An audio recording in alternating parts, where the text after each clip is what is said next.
of an unhealthy obsession with olyrias. This is Ilicifolia. Berncusa, my go-to nursery for olyrias. Ilicifolia for, holly-like leaves. And I love olyrias. Well, also they're so brilliant in coastal and windy situations. They're exactly fantastic. Why we grow them here. Yeah, wonderful. Marks and Spencer's giving away, I said giving, not selling, bucket loads of daffs last weekend after Mother's Day that weren't bought. So the house is full. Now it's very rare you get something for nothing, especially with Marks and Spencer's. So yes, but don't ask me what they are, but they're rather lovely.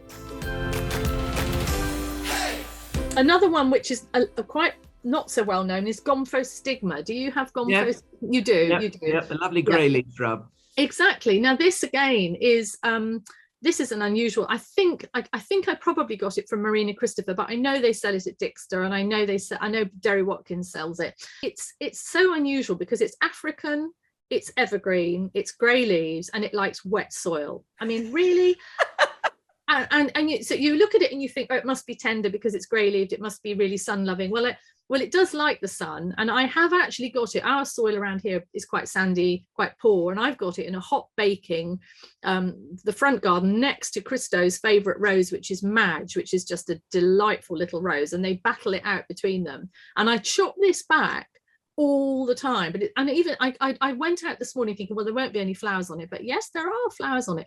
So I think if people have got wet soil, heavy soil, a sunny open aspect, want something evergreen, it's not scented, that's the only drawback, but you can't have everything, can you? I mean, Life's a series of compromises. Exactly. I mean, it's just unbelievable. And I think because I've got it in quite dry soil, it keeps it fairly tight. I think if it was in wet soil, it can, because I've seen it where it can get quite lax and quite big. It gets rangy. Yeah. And I know a couple of people don't like it because of that, but I do chop it back very hard 2 or 3 times a year, and it just comes back for more. It's also incredibly easy to propagate, and that's from someone who is the worst propagator in the whole of the UK. My propagation skills are laughable, but this, you walk past it and knock a bit off, and it's so easy to propagate. So that's fun. I think encouraging for people who would like to try a bit of propagation and also because it's hard to find. I just propagate half a dozen or so and then give them away. Say, try this. It's great. I love it. Spread the love. Yeah, exactly. I do a similar thing with the rosemary that I've got in the garden here, because it's too close to a doorway, and when people walk past it, they brush against it and they knock bits off. They don't quite break them, but they. And every time I'm on the way to the propagating house, I pick those pieces off and stick them around the edge of a pot on the bench, and off they go. Yes. Always got it. The other one which I'm sure you have is Exochorda, macrantha, the bride, and I adore this because it's so white. And I know that sounds a bit bizarre, but at this time of year, something about the purity of the whiteness of that flower very early. I mean, it's probably one of the first deciduous shrubs to flower in my garden, and I've got a tiny garden. It's a little courtyard garden. It's absolutely tiny, but it's so white and so pure and so lovely. And again, there's something so fresh about it. It's just divine. And it's one of those, I think it would be one I would take with me. If I was to move, that would be dug up and it would come with me, or I'd get another one. But it's just such a sweet, lovely shrub. Again, not scented, sadly, or a little bit, tiny bit of sort of, but not overtly scented. But again, it's that lovely fresh whiteness. It's so gorgeous. So you have a small garden. You're packing a lot in, Annie. It's tiny. It's tiny and scruffy. I've very carefully got the camera pointed this way. I've got 2 very large, unruly lurchers who I spend my whole life screaming, "Get off that bed!" But also because I do so much in terms of teaching and designing, people say to me, "How on earth do you do everything?" And I say, "Well, you haven't seen my garden and you haven't seen my allotment." So then you realise those are the 2 things that suffer, because nobody sees this and they don't have to see it. So no, it's one of those things where something's got to give, hasn't it? This gorgeous Epimedium here, I'm pretty sure it's Orange Queen. Epimediums, again, at this time of year, it's fabulous ground cover, fabulous for dry shade. What I do tend to do with my garden is I've grown a lot of large shrubs like trees. So I've pruned off all the lower branches, and so I've got a little mini woodland, really, because I think some of the hardest situations to plant are dry shade. And so I like to push plants and see, well, will it cope with that? Won't it cope with that? You know, what can I get away with? Well, of course, Epimedium is brilliant ground cover. And you know that this particular one, the orange queen, you know, it's you know, now I don't know, like 60 centimeters off the ground, there's this great big dome of foliage, which is fabulous. It also stops the dogs from jumping in because they don't want to jump into it. But I know I've really got to go in and chop some of the leaves off, because otherwise you miss out on what's going on underneath. So it's a bit of a dilemma, really. Chop the leaves back and then reduce it. But you know, you do get that fresh, lovely foliage coming through, don't you? I mean, all the lovely tints on it. So I think it's worth doing. It's worth doing. I think it's one of those jobs that you have to put it in your memory bank to remember to do it before the flowers get too high. Otherwise, you cut the flowers off and you cut the leaves off. Exactly. Yeah, no, it's one of those things where it's definitely. And then going on to bulbs, I think this is my top Narcissus, which is Petrel. I absolutely love, dear little thing. I mean, it's a tough one, because I again recently put this on Instagram and said, you know, what's everyone's favorite Narcissus, and Thalia came out ultimately, and Thalia is lovely.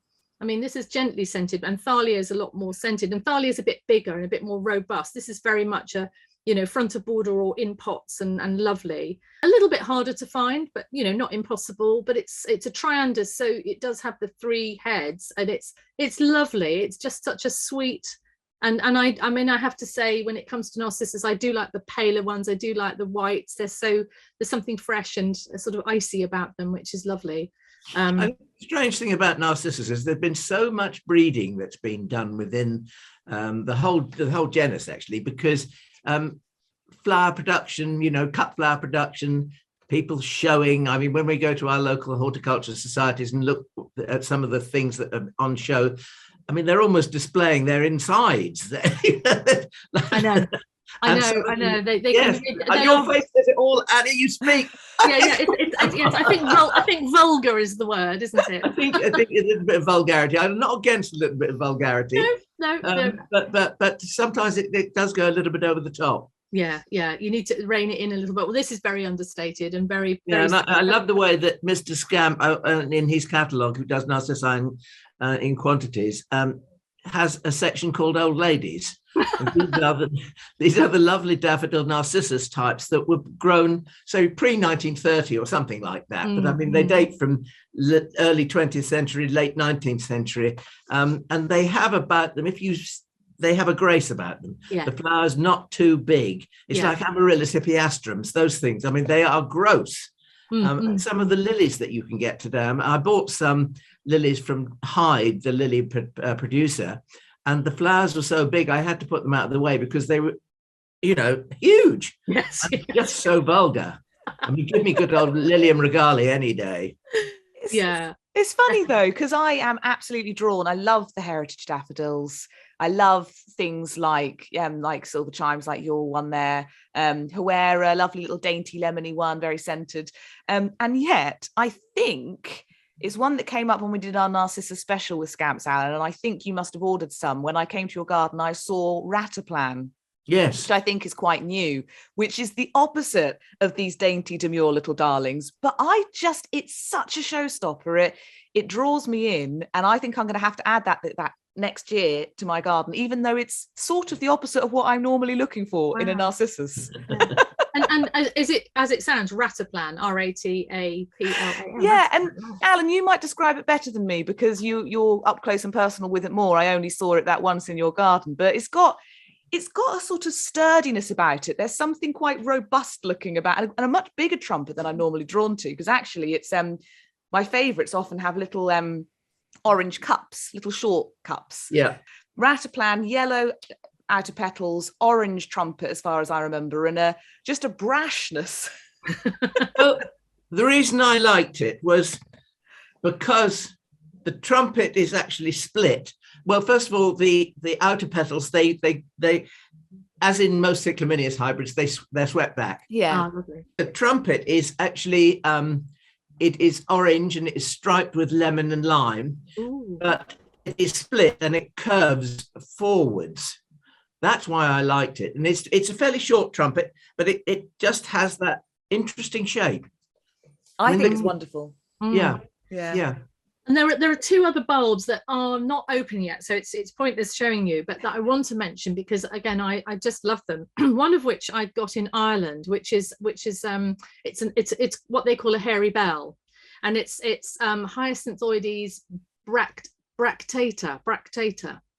And I have to tell you the story. I went to do lectures in Dublin and Cork, and I was like a human chain letter. So whoever I went to see, you know, whether it was, I started with Jimmy and then it was on to Helen Dillon, and wherever I went to, that person made a phone call to the next person to say, she's coming. Not, can she come? Would you like to go, Annie? It's, she's coming. It was amazing. You know, it was like, okay, I'm going. And so every garden I went to, the phone call was made, she's coming, she'll be there at 4. Oh, we're like, okay, great. So off I went. And of course, every garden, they would give me something. And I'm thinking, how am I mean, unlike Jimmy Blake, who flies with, you know, everything full of plants, I thought, well, I'm going to, it'll die because I'm hopeless at propagation. So on my journey went, and when I got to, I think it was Carmel, is it Dugan, I think her name is, she gave me this hairy bell. And it is, and I'll send you a photo. It is, it has bracts coming off the neck. It is available in blue or white, but I have one in blue, and I have it in a pot, and it's coming up now, and it is, to me, it's, that takes me right back to Ireland, you know, which is like the land of my parents and everything. But it's so funny, the fact they call it hairy bells is, and whatever you do, don't Google hairy bells anymore, because all sorts of things happen. I've tried. I mean, yeah. This is talking dirty, Annie. Well, and don't Google that either. So, I mean, you know, so hairy bell. So it's Bracteata. So it's just lovely, and it's just, so it's got a lovely neck, and then these green bracts come off the neck. It is what it is. It sounds exactly what it's called, hairy bells. It's gorgeous, and to me it is Ireland. It's lovely. The other one I've got also in a pot because I love it is Gladiolus tristis, which I'm sure you've probably got up there as well. And yeah. I first saw this in Keith Wiley's garden, and again it flowers early, and it is that wonderful sort of pale yellow. And it's quite there's something lovely that's sturdy, but it's delicate. Yeah, that's sort of contradictory, but it's lovely. And I love the tristis. I think anything that's called tristis, you know, it's just so sad. You know, it's just such a lovely word, a lovely name. So Gladiolus tristis, and I have to say, like I said, I've got those two out on a table in the garden in pots because they're little specials, really. Tristis actually is scented after about 10 o'clock at night, isn't it? It is scented. It is scented. Yeah. It's so beautiful. It really is. It looks so sort of not exotic, that's not the right word, but it's just, there's a delicacy about Different. it. Yeah, absolutely. Yeah. And again, it's that thing of, you know, you say gladioli to people and they'll sort of look down their nose at you. No, come on, you know, explore. That's a very interesting fact, because there are some delightful gladiolus out there. I mean, I bought from, I think it was Pan Global Plants, dalenii, Gladiolus dalenii, which is a lovely little thing, because it's not big and blousy like the you know, like Dame Edna's gladiolas. Gladys, darling. But it is charming, and I'd worked up enough stock to try it outside, and it's been outside now for about 3 years, and it's happy. Fabulous. Yeah. Fabulous. And there was one more that I trimmed, but I must have left it out in the garden. I didn't bring it, which is at Holboellia, the Holboellia latifolia, which is a fantastic climber, evergreen climber. I noticed that the shoots at the end had got a little bit frosted, the new green shoots, but it's flowering at the moment. And I won't tell you what architectural plants, how they describe the fruit. You have to read it in the catalogue, because that really is talking dirty. But again, it's so easy. It's fairly vigorous. I've got it growing on a north-facing wall, which I think keeps it a little bit more in check. But the other thing that I use it for, it's got lovely sort of tendrily foliage. I use it for wreath making in the winter at Christmas, because it's very strong and sturdy leaves and tendrils. And when you then dismantle those wreaths after Christmas, it's still there, happy as Larry, bright and evergreen. So for anyone who's a sort of into floristry or wreath making, it's a great climber. It's just fantastic. And it's scented. Yeah. And it has these wonderful fruits, which as I say, look at your architectural plants catalogue and read the description that Angus has given it. Cannot say it on air. As much as I'd like to. Well, one thing's for sure, we're going to have you back later in the year to see what this courtyard of yours is doing later on, because you've packed so much interest in for the last sort of few months talking about what you've got in there. Well, I think spring is probably its best time, possibly. So we'll negotiate that one. Yeah, I might have to raid some other gardens, but I think, shrubs, definitely people have got to start looking more interesting, more unusual, and support these nurseries that just produce these amazing plants. And I think the later the better, because our weather patterns in this country at the moment, springs, especially where I am, springs can be cruel. And hold everything back. I don't mind that too much, because I get to enjoy it later on. But autumns are very benign. Yeah. I mean, if you go back 30 years, you get to the end of September, frosts. Now you can get right the way through to Christmas and we haven't had frosts. Absolutely. That means that your garden, don't put your garden to bed, just keep it ticking over the whole year. Because you've got some lovely winter flowering plants. And then you take, I think it's now under the name of Hesperantha, but Schizostylus. Lovely things like little miniature gladioli. They start flowering late.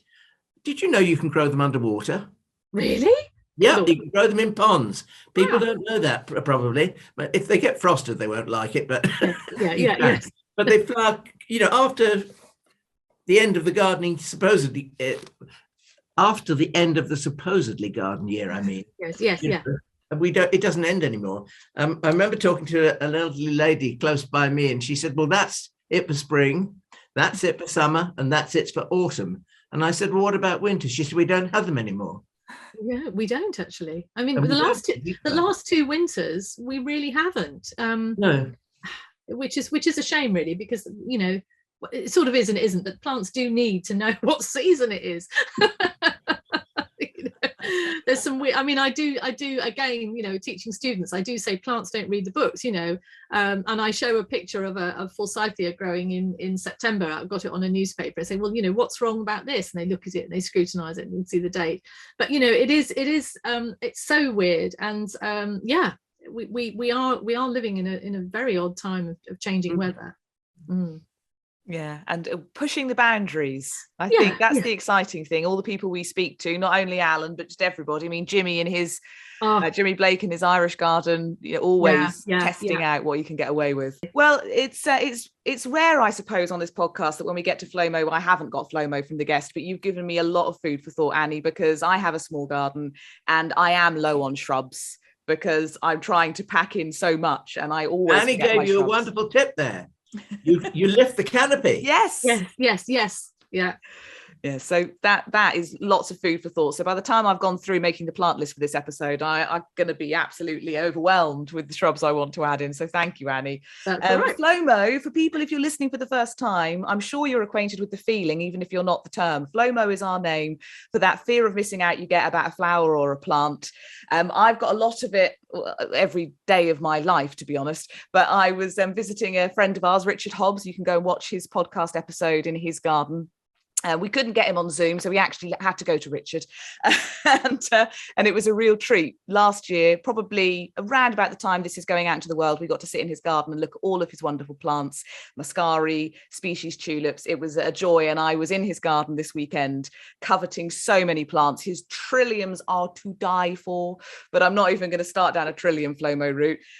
So actually what ended up happening, this is very much an Alan Gray way of living. My Flomo went from Flomo to Flomo no more in the space of a few minutes, because I'd asked Richard if I could possibly buy a couple of primulas from him, because I am a little bit obsessed with primulas at the moment.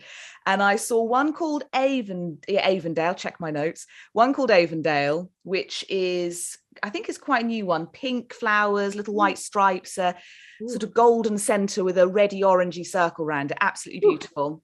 I saw that, and within moments, turned out he had one for me to buy. So I have actually got Avondale in my life to go and put into the garden. Oh, that's beautiful. Which is absolutely stunning and very exciting, and a lovely big plant as well. there was a bit of a mix-up, and some of the ones that had been reserved for me got accidentally bought. So Richard was mortified, as you can imagine, but it worked out. It worked out for the best, because from Flomo in his greenhouse to being in my hands is a little hose in hose Wanda. Double-decker, flower within flower, and I could not be more excited. It's very hard to demonstrate if you're watching the video, so I will make sure there's a picture of it. But I love Wanda anyway. I mean, such a cheerful little flower. But to have a double-decker hose in hose double flower form, so excited. Fabulous. So yeah, I actually think the Primula Wanda is one of those plants that, well, my grandfather's sister, who lived next door to my grandfather, she had a very shady sort of bank outside her front door, facing her front door, and it was covered every spring, completely covered with Primula Wanda. And it was, well, dare I say, Wanda was a wonder, because people used to get on their bicycles just to ride past her house to look at it. It looks splendid, and I think it's a plant. I mean, that stayed in my memory of God knows how many years now. But sometimes I think, that old grey memory is going to do something. I will use that plant more effectively than I do in my garden at the moment. Bring on the wonderful Wanda. So it's rare. I'm always absolutely overflowing with things I want, but that went from want to having in the space of a few minutes, and I thought I would share my joy. Annie, where are you at with your Flomo? Oh, it's got to be Eremurus. I've tried, even in that bed, I tell you what, I tried in that bed, the Paul Clay, bed, no. I go to Hauser and Worth in June, and look at the peat adolf planting, and they are, 3 meters tall, 2 meters tall, 3 meters tall, wafting in the breeze in June, like sort of, mesmeric. And I look at it and I think, how? And I know my garden is too shady and too tight and too small and so that would be definitely for me. It's I haven't managed to grow one. I've never been had a garden where it is possible, and definitely I just have to trek down to Somerset, which is not a difficult thing to do, but to just stand and look at them and just sort of be completely transfixed by them sort of wafting in the breeze. Beautiful. I think Beth Chatto's garden has a pretty amazing showing of Eremurus as well. I remember coveting some in that garden last year. Absolutely wonderful plant. I completely understand that. I think one of the things people ought to know and be aware of is buying them in pots, because they don't like being grown in pots. And I do know several nurserymen that stuff their roots into pots and sell them. Oh, right. But of course, where they naturally grow on these sort of funny sort of hillsides, they have roots that look like a giant starfish. Yeah. And those roots do that for a purpose, and they hold the plant in the wind. You mentioned it swaying in the wind, Annie. And those roots actually hold the plant steady. Of course, yeah. And they also don't like being planted deep. They like to be very near the surface. And at the center of all those roots is this little sort of knobby bit. That's the growth point. And that needs to be at or just below soil level. Right. I think that's one of the tips of growing them. And not have too much competition around the base. No competition really at all. Stony hillside, if you can do it, and they will do beautifully well. They grow well in the desert here. Yeah. Wonderful. Yeah, no, definitely. That's mine. We just need a few more acres, Annie, and then we'll. I know. I keep thinking one day I will do is concentrate on creating a garden for me. And when's that going to happen? I don't know. Alan, where are you at with your Flomo? My Flomo is this week is going to be everything water-based, because the garden here has no natural water in it at all. Water table is 19 feet below the surface. And the soil is basically a free draining sandy loam, very high in everything that else it could want. It would be called grade 1 agricultural in the farming world. So it's good from that point of view, but very, very free draining and no natural water. And I would just love to have a trickle of some sort of, sort of a slope, just a little trickle of a stream winding its way down this slope to maybe a pool at the end where there's a pump shooting it up to the other end. And I'm thinking like 200 yards away, so that we have I've always had this thing that I'd love to have a trickling stream going through woodland. I never get it, but I would love to have it. Yes. Yeah. Yes, you see. There's something about a stream, isn't there? Yeah. And yes, there really is. Well, especially for you, Annie, coming from Exmoor. I mean, we holiday on Exmoor basically every year, and I've now taken to just videoing it. Whenever we go somewhere like the Quantocks, and you get into those valleys, and you get a gentle stream, everything is covered in moss, and the ferns are fabulous, and the birds are singing because they're in the trees. You get that kind of cathedral acoustic, and I just stand there videoing it, trying to keep it so that when I'm stuck in the fens, I can watch that video and be transported back. It's one of my absolute happy places. It wonderful. is. It's an amazing place to it's beautiful, absolutely. Yeah. Create it, Alan. Do it. Just remind us what the Irish call Hyacinthoides Bracteata again. Oh, hairy bells. Hairy bells. Thank you. So I just don't Google that. I don't know, Alan might be. He already has. Yeah. Well, Annie, you might suggest that your little garden won't have anything to offer later in the year, but I think you should come back because this has been a riot. Well, I'd love to. I'd love the challenge, actually, and I will raid. Well, I'm sure there will be things, but I can also raid other gardens. But I know I would definitely, and I'll have a little bit of a rant about autumn flowering shrubs that people should be thinking about, or Yes, yeah, definitely. Absolutely. It's wonderful to talk to a designer who is so passionate about plants. We talked to Tom Hobliner a few months back, and Tom's just great. People who love plants. Yeah. Well, I think it's something that I do say to students of garden design is that you need to know how to garden. Actually, and you'll be amazed at how many people go into garden design without having ever gardened, or which is fine, but you do need to know you need to learn those gardening skills, and because it's like being a cook and not knowing about your ingredients. How can you do that? It's impossible. I agree with you. I mean, there's an awful lot of garden designers that don't know plants, and surely if you're going to be a garden designer, a good garden designer, you've got to know which plants to use where. Absolutely, and it's. Yeah, I think that's why I always am a little bit of a mission. But then when people do get excited about plants, it's then start looking for more interesting and less run-of-the-mill plants. And my goodness me, we're in a relatively small country with so much to offer and so many wonderful people to take inspiration from that nobody has any excuse. It's there. There. Come on, guys, get your act together and go. Exactly. Come on, everyone. Yeah. I mean, Great Dixter at one end of the south, and then I'm off down to Keith Wiley at the weekend. And I know it's going to be Erythronium Central down there. And come on, and I definitely want to venture up to your neck of the woods, and that's one of my things that I really feel I should do more, but I feel rather guilty because often my travels take me west a lot of the time, but not northeast, which I need to do. So that's on my list, chaps. So watch out. And if people want to come and garden masterclass with you, how should they go about it? Well, the website is gardenmasterclass.org, and the website, there is a lot on there. Sometimes it's a little hard to digest all the things that we offer, but gardenmasterclass.org. We do have a diary page, which is the quickest way to see what's coming up. We do have a really nice offer for our members on live events at the moment. So just explore the website. If you get a little bit flummoxed by it, you can email us. Our email address is on there. But definitely, there's a lot going on this year. So please do have a look. Wonderful. Well, good luck with it. Have fun at Wildside. What a joy. And we will see you later in the year for some more shrubs. I'd love to. Look forward to it. Absolutely. In the meantime, happy gardening, everybody. Happy gardening, everyone. Bye-bye. Bye-bye. I'm just going to go and Google to see what Angus White actually called the. Well, I can talk. I can say it now. We're off. Well, we're not, aren't we? No, this catalogue is so naughty, isn't it? Okay, so Holboellia latifolia, a vigorous evergreen climber with deliciously fragrant greenish white flowers in March. It bears edible fruit resembling well-battered testicles. You can put it in if you want to. You can put it in if you want to. But I didn't think. I just thought I wouldn't. I'd hold back at the moment. Now we probably know what turns Angus on now, don't we?